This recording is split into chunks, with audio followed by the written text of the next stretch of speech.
Illinois faces some big challenges. Today, we're about to hear a truly honest analysis of the problems we face. Equally as important, you'll also hear an in-depth discussion of some practical solutions. This is your radio source for stories, the insight, and the answers you won't hear anywhere else. Not in the media and not coming from Springfield. You're listening to Illinois Rising, presented by the Illinois Policy Institute. Now, here's your host, AM 560's Dan Proft.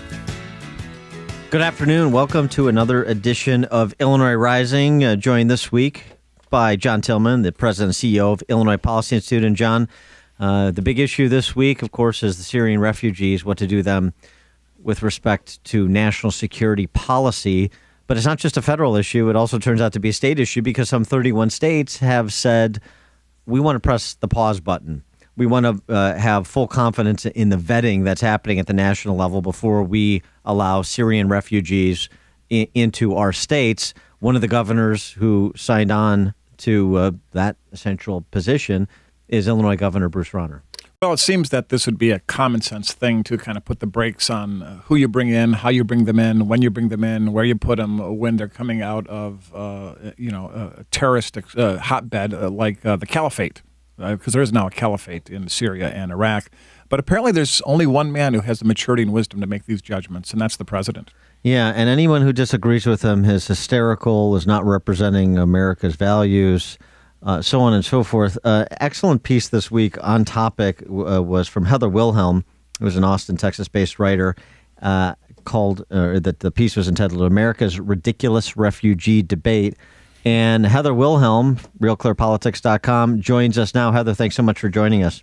Good morning. So your piece, America's Ridiculous Refugee Debate, is part of the ridiculousness of it all, that anyone who disagrees with the president is hysterical? And bigoted. Don't forget bigoted. Oh, that's right. I forgot. We're all bigots now. Right. And hateful. Yeah, it's kind of a classic 2015 moment, right? Faced with pretty reasonable pushback from 31 governors. And think about that, 31 governors. Huge vote of no confidence in the White House's current policy. Instead of actually, maybe slowing down and considering reasonable objections, Obama's response is basically to put out a hashtag and tell everyone that they're hysterical and bigoted.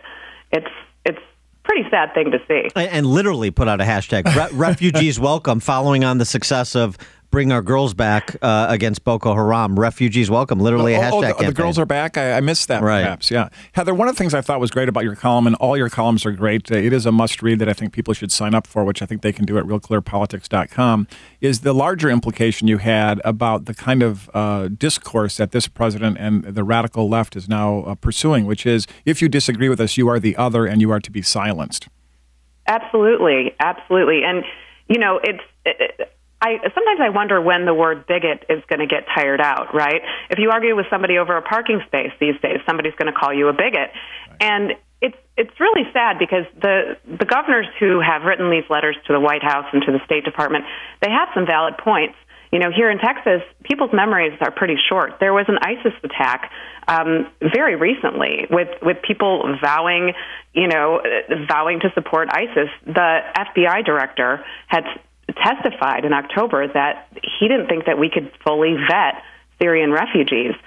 So, it's interesting. The people who are pushing very hard for Syrian refugees, I have no doubt that many of them are well-intentioned, but for some of them, they're accusing the opposition of being emotional. I got to ask, who's being emotional here when you're not really looking at the facts? Yeah, it was interesting. The specious arguments not just emanating from the regime in D.C., right here in Chicago, after Governor Rauner issued the statement that, look, I want to press the pause button like these other governors.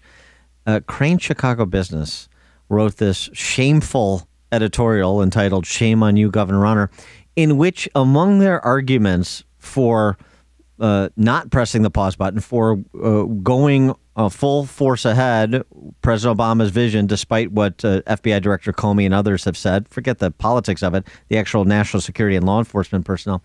Well, wait a second. Steve Jobs' biological father was a Syrian immigrant. So wow, that's relevant. QED, there you go. By the way, the cranes, I would be willing to bet cranes when they hire somebody, I bet they do a background check. I'll bet they check references. I bet they try to see if that they're going to fit into the culture that is the cranes environment. That is all we're talking about here is let's make sure the people that are coming over, this is a nation of immigrants. Nobody's rejecting that concept. Let's just hit the pause button, be cautious, and let's make sure they want to come to America and be part of the American value system and pursue their own version of the American dream, not coming to America to destroy America. Well, and I think there's a larger issue here too, which is really, I mean, when the governors stood up and said, "Look, we're not going to go along with current plans until we get more details," this isn't out of bigotry. It isn't out of panic. That's just a clear vote of no confidence in an administration that clearly is not willing to share information with these governors. It's not willing to take 1 second look at its current programs, despite clear signs that there could be holes in it. A few days ago, the New York Times came up with a report. I don't know if you saw this. In 2012, a senior intelligence official provided the Obama White House with pretty much a roadmap as to what ISIS was going to do and what is doing today. And that intelligence official told the New York Times, he said, you know what, this report was fully dismissed by the White House because it, quote, didn't fit the narrative. And I think that's, in a larger sense, I think the American people have a very good reason not to just blindly trust what this administration is telling them. This isn't emotional. It's actually quite rational. Well, right, and it's instructive that the vote on Thursday in the House to impose new rules on the refugee program as it pertains to Syrian refugees, 47 Democrats supported it too. So are they hysterical? Yes, they are hysterical. Okay, well, yes, all right. Yeah, that's a good point. But they stumbled into an insight, at least on that one. Heather, what do you think the underlying political calculus is that the president is making? I mean, he doesn't do anything without his political calculus, the electoral imperatives that he wants to have a legacy-supporting president follow him by the name of Hillary. There's got to be a political calculus. What do you think it is? Look, we've got a lame duck president here, and I think there's a common theme throughout, the past 7 years of the Obama administration is he likes to railroad things through, right? I mean, look at Obamacare. Look at, the treatment of the Little Sisters of the Poor. This is a man who's convinced he's right. He's surrounded by people who are telling him he's right. I mean, I think he honestly believes that his opponents are bigots. I think he's impatient with opposition. And I think, as he said in his press conference, he, quote, doesn't have time for this. So I think this is gut instinct on his part. And, it's a little, as I said in my column, I've had more meaningful discussions with my 3-year-old, and he thinks he's going to grow in a full set of T-Rex teeth. This is not a reasoned debate. It's just tossing around the word bigotry, and sadly, it's really emblematic of what political discourse has become in 2015. Heather, you remember in 2004, 5, and 6, all the stories about how George W. Bush was so stubborn, he stuck with his strategy and his belief in what was going on in Iraq. It's interesting to see all these stories about how stubborn President Obama is, or as you might say, just kidding. And as Cheryl Atkinson suggested this week, that he will not read intelligence reports that do not comport with his preset worldview. But, why would that make you nervous, right? Sure. Well, he is omniscient. So, yes, right, exactly. Heather, just thinking about the state and local level, one of the other arguments that has been promulgated by the left as it pertains to these governors is, you don't have the legal authority to do that. You can't make a pronouncement and obviate federal law. And it's coming from people who are also, generally speaking, supporters of sanctuary city status. Oh, that's an interesting point. I hadn't thought of. In places like Chicago, that dichotomy, hypocrisy lost on the left. It's really the darndest thing, isn't it? And there's no reason in this debate whatsoever. And I think the point is, all the people who got all worked up about, these governors can't do anything are missing the larger point. This is symbolic of a country that is losing faith or has lost faith in the ability of the president to be transparent and to, actually consider reality on the ground. And I think, it's a kind of a scary thing. And actually, in response, people are actually being quite calm and measured and just trying to get some transparency here. It's interesting. It'll be, clearly this bill that just passed the House, Harry Reid's going to try to block it in the Senate. President Obama will veto it. It'll be interesting to see what the next steps are.